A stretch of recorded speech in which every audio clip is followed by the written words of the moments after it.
ఇప్పుడు కందుల నారాయణ రెడ్డి గారు. ధన్యవాదాలు అధ్యక్ష. అధ్యక్ష, ఒక చిన్న విన్నపం. నేను ఈ బడ్జెట్ సంబంధించినటువంటి విషయాలు మీ ముందు ఉంచే ముందు ఒక విన్నపాన్ని సభ్యులందరి సమక్షంలో చేసుకోవాలి. మా మార్కాపురం అనేది ఎంతో వెనుకబడ్డటువంటి ప్రాంతం. ఈ ప్రాంతంలో ఒకప్పుడు త్రాగటానికి కూడా మంచినీళ్ళు లేక ఇబ్బందులు పడుతున్నటువంటి పరిస్థితి. అటువంటి పరిస్థితిలో ఆ ప్రాంతంలో యువత కానీ పెద్దలు కానీ అందరూ కూడా ఈ ప్రాంతానికి ఏదో ఒకటి కావాలి, మన ప్రాంతం డెవలప్ చెందాలి, మన ప్రాంతం డెవలప్ చెందితేనే బాగుపడతామనేటువంటి భావన ఆల్మోస్ట్ అందరిలో వచ్చింది అధ్యక్ష. ఆ వచ్చిన తరుణంలో అది ఒక ప్రజా ఉద్యమంగా రూపొందింది. దాన్ని అప్పటి వైసీపీ ప్రభుత్వం ఏమాత్రం కూడా పట్టించుకోలేదు, నిర్లక్ష్యం చేసింది. పోలీసులతో లాఠీ చార్జ్ చేయించింది, అనేక రకాలుగా ఇబ్బందులు పెట్టింది. కానీ మన విజనరీ నాయకుడు, మన పెద్దలు శ్రీ చంద్రబాబు గారు మా ప్రాంతానికి రావటం, అక్కడ ప్రజలలో ఉన్నటువంటి మనోభావాలను గుర్తించిన వెంటనే మీకు నేను చేసి పెడతానని మాట ఇవ్వటం, ఆ మాటకు కట్టుబడి అధికారంలోకి రాగానే దాని మీద కసరత్తు చేయటం, అలా కసరత్తు చేసిన వెంటనే 18 నెలలలో మార్కాపురం జిల్లాగా ప్రకటించి మా ప్రాంత ప్రజల పాలిట ఒక దైవంగా ఆయన అవతరించారు అధ్యక్ష. ఆ దైవాన్ని మా ప్రాంత ప్రజలు ఎప్పటికీ కూడా మర్చిపోరు. ఎప్పటికి కూడా మా ప్రాంత ప్రజలందరూ కూడా గుర్తుపెట్టుకొని హృదయాల్లో గుర్తుంచుకుంటారని చెప్పి సందర్భంగా తెలియజేస్తా ఉన్నా అధ్యక్ష. అయితే ఒక చిన్న విన్నపం అధ్యక్ష, సభ్యులందరినీ కూడా కోరుతా ఉన్నా, పెద్దల్ని ముఖ్యమంత్రి గారిని మీరే ఒప్పించాలా సభ్యులందరినీ కూడా. నేను మా జిల్లాకి చంద్రన్న మార్కాపురం జిల్లా అని పేరు పెట్టుకోవాలని ఆ రోజు అనుకున్నాం అధ్యక్ష. దాన్ని పెట్టించాల్సిన బాధ్యత సభ్యులందరూ తీసుకోమని చేతులు జోడించి అందరినీ వేడుకుంటా ఉన్నాను అధ్యక్ష. అధ్యక్ష, ఇక బడ్జెట్ విషయానికి వస్తే అధ్యక్ష, 3,32,000 కోట్ల రూపాయల పైచిలుకులో బడ్జెట్ అనేది ప్రవేశపెట్టినంటే మన ముఖ్యమంత్రి గారు, ఆర్థిక మంత్రి కేశవ్ గారు, అలాగే మన పవన్ కళ్యాణ్ గారు, మన యువ నాయకుడు నారా లోకేష్ బాబు గారి యొక్క విజన్ అనేది అర్థమైపోతా ఉంది అధ్యక్ష. ఎందుకంటే ఆర్థిక అప్పులలో కూరుకుపోయినటువంటి రాష్ట్రం, 9,75,000 కోట్ల రూపాయల నిధులు డబ్బులు అప్పులు. ఈ 9,75,000 కోట్ల అప్పులలో 2 లక్షల కోట్ల చిలుకు సంక్షేమాలు పోతే మిగిలిన 7 లక్షల కోట్లు ఏమయ్యాయో తెలియదు. పోలవరం పూర్తి కాలే, హంద్రీనివా పూర్తి కాలే, గాలేరు నగరి పూర్తి కాలే, మా వెలుగొండ పూర్తి కాలే, ఏ జలవనరుల ప్రాజెక్టులు పూర్తి కాలే, ఒక రోడ్లు వేయలే, ఒక కాలువలు తీయలే, ఏం చేయలే. కానీ డబ్బులు ఏమైపోయినాయో ఎవరికి అర్థం కావట్లేదు. అటువంటి పరిస్థితుల్లో రాష్ట్ర ప్రజలందరూ కూడా ఎంతో నమ్మకంతో మన ముఖ్యమంత్రి గారికి బాధ్యతను అప్పచెప్తే ఈరోజు ఈ 2 సంవత్సరాల్లో వాళ్ళు పడుతున్నటువంటి కష్టాన్ని చూస్తే ప్రతి ఒక్కరు కన్నీళ్ళు పెట్టుకుంటున్నారు అధ్యక్ష. ఎందుకంటే 76 సంవత్సరాల వయసులో చంద్రబాబు గారు రోజు 18 గంటల పాటు తిరగటం ఏంది, 20 గంటల పాటు లోకేష్ బాబు గారు తిరిగి పెట్టుబడిదారులను తీసుకురావటం ఏంది కష్టము, వాళ్ళకు ఏమి పాపం చేశారో ఆ కుటుంబం ఇంత కష్టపడాలన్నా, ఇంత చేయాలన్నా అని ప్రతి ఒక్కరు కూడా బాధపడాల్సిన పరిస్థితి వస్తూ ఉంది అధ్యక్ష. కానీ రాష్ట్రం కోసం వాళ్ళు పడతా ఉన్నారు. ఎందుకంటే మా మీద బాధ్యత పెట్టారు కాబట్టి మేము చేయాలా, చేసి చూపించాలా, ఈ రాష్ట్రాన్ని గాడిలో తీసుకురావాలా అని చెప్పి ఈరోజు విపరీతమైనటువంటి తపనతో వారు చేస్తున్నటువంటి పనిని ఈ రాష్ట్రంలో ప్రతి ఒక్కరు కూడా కొనియాడుతూ ఉన్నారు అధ్యక్ష. ఇటువంటి పరిస్థితుల్లో ఈరోజు 3,32,000 కోట్ల పైచిలుకుతోటి ఈ బడ్జెట్ ప్రవేశపెడితే అధ్యక్ష, దాంట్లో అగ్రికల్చర్కి సంబంధించి సుమారు అనుబంధ సంఘాలకైతేనే వీటికైతే అధ్యక్ష 53,000 కోట్లను కేటాయించడం జరిగింది అధ్యక్ష. ఇది గత ఏడాది కంటే కూడా అధ్యక్ష 5,000 కోట్ల పైచిలుకు అధికంగా ఉంది అధ్యక్ష. అయితే అధ్యక్ష, గత పాలకులు మాత్రం నిర్వీర్యం చేశారు అధ్యక్ష. వ్యవసాయాన్ని ఏ రోజు కూడా లెక్కేసుకోలేదు. వాళ్ళ జోబులు నిండుతున్నాయా లేదా అన్నంతవరకు ఆలోచన చేశారు. కానీ ఈ సామాన్య ప్రజలు ఏమవుతారు, సామాన్య ప్రజలకు ఏం చేద్దామే అనేటువంటి ఆలోచనలో వాళ్ళు ఏ రోజు కూడా లేకపోవడం మనం చేసుకున్నటువంటి దౌర్భాగ్యం అధ్యక్ష. బడ్జెట్నేమో వేల కోట్లు కేటాయిస్తారు అధ్యక్ష. తీరా ఆచరణలోకి వచ్చేసరికి అధ్యక్ష ఆ బడ్జెట్ను ఉపయోగించడం కూడా చేత కావట్లేదు అధ్యక్ష. వాళ్ళకు 19-20 కాలంలో అధ్యక్ష 27,500 కోట్లు కేటాయించి 18,200 కోట్లు ఖర్చు పెట్టారు అధ్యక్ష. అంటే 9,300 కోట్లు లోటు అధ్యక్ష. 20-21లో 30,000 కేటాయించి 20,600 ఖర్చు పెట్టారు అధ్యక్ష. 9,400 కోట్లు లోటు అధ్యక్ష. 21-22లో 32,200 కేటాయించారు అధ్యక్ష. 21,900 ఖర్చు పెట్టారు. 10,300 లోటు అధ్యక్ష. 22-23లో 35,000 కేటాయించారు అధ్యక్ష. 23,100 ఖర్చు పెట్టారు అధ్యక్ష. 11,900 లోటు అధ్యక్ష. మొత్తం మీద 40,000 కోట్ల రూపాయలు లాస్ట్ 5 సంవత్సరాల్లో రైతులకు కేటాయించిన నిధుల్ని ఖర్చు చేయలేక ఆ ప్రభుత్వం చతికిలబడిందంటే పేద ప్రజల పట్ల, రైతాంగం పట్ల ఆ ప్రజలకు, ఆ పార్టీ పాలకులకు ఏమాత్రం చిత్తశుద్ధి ఉందో, ఎంత ప్రేమ ఉందో దీన్ని బట్టి మనం కూడా అర్థం చేసుకోవచ్చు అధ్యక్ష. లాస్ట్ 5 ఏళ్ళలో అధ్యక్ష రైతుల ఆదాయం అయితే మరి క్షీణించిపోయింది అధ్యక్ష.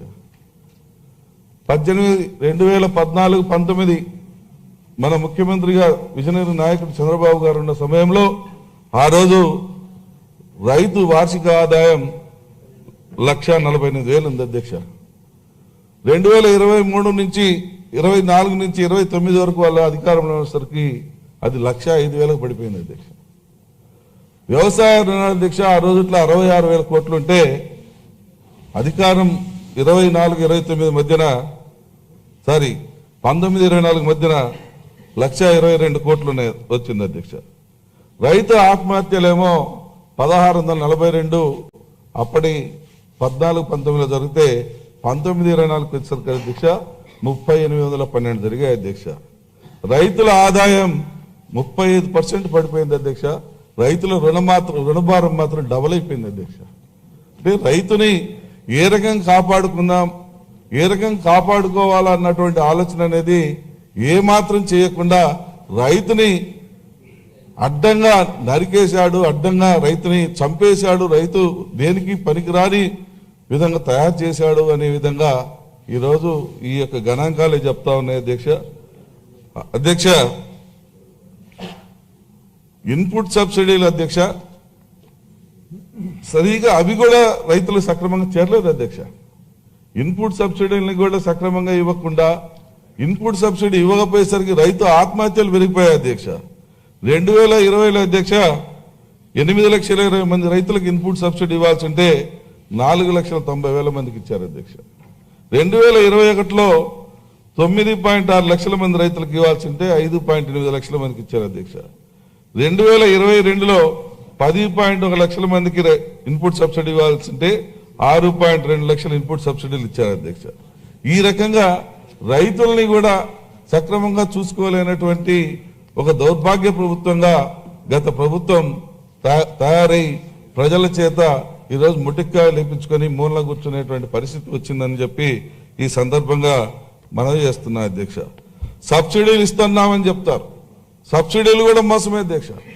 మేము సబ్సిడీ అంతిస్తున్నాం ఇంతిస్తున్నామని చెప్పి పేర్లకేమో, గణాంకాలకేమో, లెక్కలకేమో ఎక్కువ చూపించడం, తీరా ఇయ్యబోయేసరికేమో సబ్సిడీలు ఇలాగ చతికిలో పట్టడం తయారైపోయింది. పంట ఇన్సూరెన్స్లకు అధ్యక్ష 1,820 కోట్ల అధ్యక్ష. ఎరువుల సబ్సిడీకి 1,420 కోట్ల అధ్యక్ష. మైక్రో ఇరిగేషన్కి 780 కోట్ల అధ్యక్ష. రైతు సంఘాలకు 520 కోట్ల అధ్యక్ష. మొత్తం 4,580 కోట్ల రూపాయలు పంట సబ్సిడీలు ఇస్తామని చెప్పి గత ప్రభుత్వం రైతులను మోసం చేసిందంటే ఎంత దుర్మార్గంగా వ్యవహరించిందో మనం కూడా గుర్తించాలి అధ్యక్ష. ధరల స్థిరీకరణ అంటారు, 7,500 కోట్లు కేటాయించింది అధ్యక్ష. 5 సంవత్సరాల్లో 7,500 కోట్లు కేటాయించిండ్రు, ఇచ్చిందేమో 880 కోట్ల అధ్యక్ష. ఈరోజు గత సంవత్సరం మనం కేటాయించింది 300 కోట్లు అయితే ఇచ్చింది 590 కోట్ల అధ్యక్ష. ప్రేమ, రైతుల మీద ప్రేమ, రైతుకున్నటువంటి కష్టం, రైతుకున్నటువంటి ఇబ్బంది అప్పటికప్పుడు గుర్తించి అంకెల గారడి కాదు, అంకెల్లో ఏముంది, ముందు ఇమ్మీడియట్ గా రైతుని ఆదుకోండి అని చెప్పి మన ముఖ్యమంత్రి గారు రైతుల కోసం ప్రత్యేకంగా కేటాయించి డబ్బులు ఇచ్చి పంపించి ఆదుకోమని చెప్తే మనం ఆ రకంగా చేస్తా ఉంటే బడ్జెట్లో కేటాయింపులు తక్కువ, అక్కడ తక్కువ, ఇక్కడ తక్కువ అని చెప్పి రకరకాలుగా మాట్లాడుతూ ఉంటారు సార్. కానీ బడ్జెట్ కేటాయింపులే ముఖ్యం కాదు, అవసరమైనప్పుడు మీకు ఎంతైనా పెడతాను, చేపించగలుగుతానని ఈరోజు ముఖ్యమంత్రి గారు చెప్తా ఉంటే ఆనందపడతా ఉన్నారు అధ్యక్ష. అందరూ కూడా వాస్తవం, ఇది నిజం.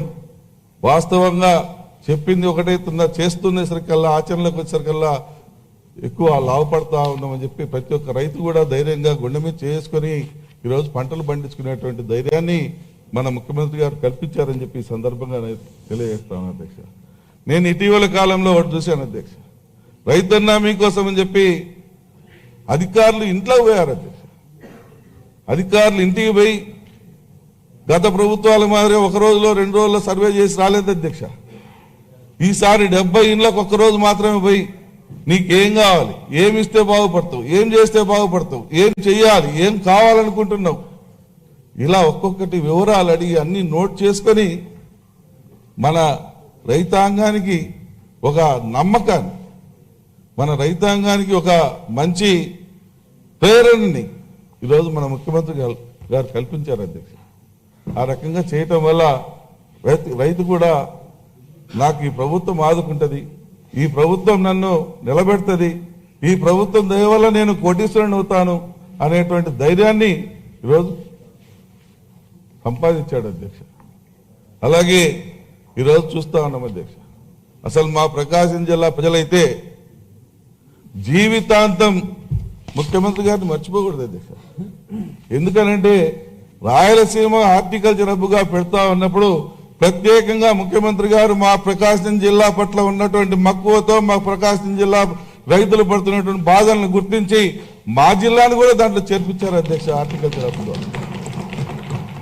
ఈరోజు రాత్రి నేను వచ్చేటప్పుడు ఒక ప్రభ దగ్గర పోయాను అధ్యక్ష.